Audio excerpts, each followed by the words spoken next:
Chennai shopping mall Aadi blockbuster KG sale. KG చీరల ప్రారంభ ధర కేవలం 150 రూపాయలు మాత్రమే. కొన్ని ప్రత్యేక చీరలపై రెండవ చీర కేవలం 9 రూపాయలకే సొంతం చేసుకోండి. రానున్న నెలల్లోనూ ఎల్నినో ప్రభావం కొనసాగుతుందని రైతులు వరి సాగుపై పునరాలోచించాలని ప్రభుత్వం సూచించింది. ఈ ఏడాది ఖరీఫ్ సీజన్ ప్రారంభమై 54 రోజులు గడుస్తున్న నేపథ్యంలో 23 జిల్లాల్లో లోటు వర్షపాతం నెలకొంది. తాజా ఖరీఫ్ పంట కాలంపై సచివాలయంలో వ్యవసాయ శాఖ మంత్రి తుమ్మల నాగేశ్వరరావు ఉన్నత స్థాయి సమీక్ష చేశారు. పప్పు ధాన్యాలు, చిరుధాన్యాలు, ఉద్యాన పంటలు సాగు ప్రోత్సహిస్తూ సూక్ష్మ సేద్యానికి రైతులను సిద్ధం చేయాలని మంత్రి ఆదేశించారు.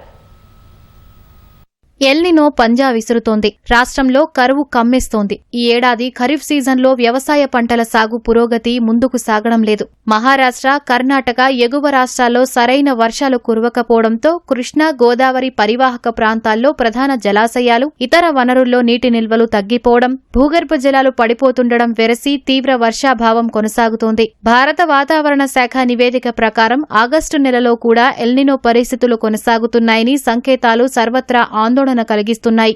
సెప్టెంబర్ నాటికి ఎల్నినో తీవ్రత మరింత పెరిగే అవకాశం ఉన్న దృష్ట్యా డిసెంబర్ నాటికి తీవ్రమైన పరిస్థితులు ఏర్పడే సూచనలు ఉన్నాయని ఐఎండీ వెల్లడించిన క్రమంలో రాష్ట్ర ప్రభుత్వం చర్యలకు ఉపక్రమించింది. సచివాలయంలో జిల్లాల వారీగా వచ్చిన సూచనలు, ప్రస్తుత ఎల్నినో పరిస్థితులు, రానున్న నెలల్లో తీసుకోవాల్సిన చర్యలపై వ్యవసాయ శాఖ మంత్రి తుమ్మల నాగేశ్వరరావు ఉన్నతాధికారులతో సమీక్ష చేశారు. ఐఎండీ, ఇక్రిసాట్, క్రీడా, IIMR, SLBC, NABARD, national seed corporation తదితర సంస్థల అధికారులు, శాస్త్రవేత్తలు ఈ సమీక్షకు హాజరయ్యారు. ఉమ్మడి జిల్లాల వారీగా ఎల్నినో కంటిజెన్సీ ప్రణాళికపై ఇన్ఛార్జి మంత్రుల ఆధ్వర్యంలో సమీక్షా సమావేశాలలో ప్రభుత్వం నియమించిన ప్రత్యేక అధికారులు, ప్రజాప్రతినిధులు, జిల్లా అధికారులు పాల్గొని ఆయా జిల్లాల పరిస్థితులకు అనుగుణంగా పలు సూచనలు చేశారు. ఆ సూచనలన్నింటినీ సమగ్రంగా పరిశీలించి రాష్ట్ర స్థాయి కార్యాచరణ ప్రణాళిక రూపొందించి ముఖ్యమంత్రికి అందజేయనున్నట్లు మంత్రి తుమ్మల వెల్లడించారు.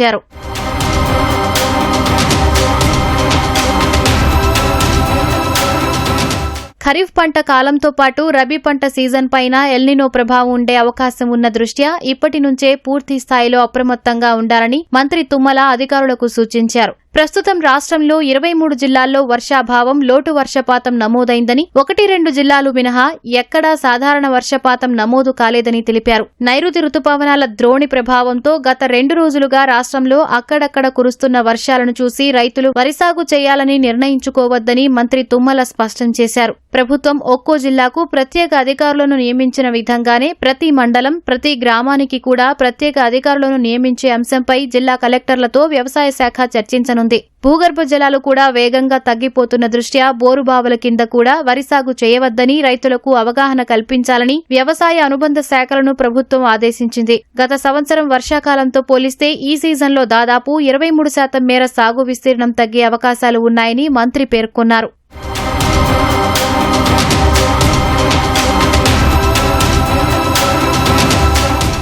ఈ ఏడాది ప్రధాన ఆహార పంట వరి సాధారణ సాగు విస్తీర్ణం 65,95,645 ఎకరాల్లో ఉండగా ఇప్పటిదాకా 10,61,511 ఎకరాల్లో మాత్రమే నాట్లు పడి వివిధ దశల్లో సాగుతోంది. మొక్కజొన్న సాధారణ సాగు విస్తీర్ణం 6,16,787 ఎకరాలు ఉండగా ఇప్పటి వరకు 4,03,568 ఎకరాల్లో సాగవుతోంది. ప్రత్యేకించి పత్తి సాధారణ సాగు విస్తీర్ణం 47,23,637 ఎకరాలు నిర్దేశించగా ఇప్పటి వరకు 43,59,032 ఎకరాల్లో సాగవుతోంది. మరోవైపు ఈ సంవత్సరం 58,000 కోట్ల రూపాయల రుణ లక్ష్యంగా పెట్టుకుని ఇప్పటి వరకు 20,000 కోట్ల రూపాయలు రైతులకు పంట రుణాలుగా అందించినట్లు బ్యాంకర్లు వెల్లడించారు. ముఖ్యంగా హైదరాబాద్ చుట్టుపక్కల రంగారెడ్డి, మేడ్చల్, మహబూబ్ నగర్, యాదాద్రి, భువనగిరి, నల్గొండ జిల్లాల ప్రాంతాల రైతులకు కూరగాయల సాగు చేపట్టేలా అవగాహన కల్పించేందుకు ఉద్యాన శాఖ సిద్దమవుతోంది.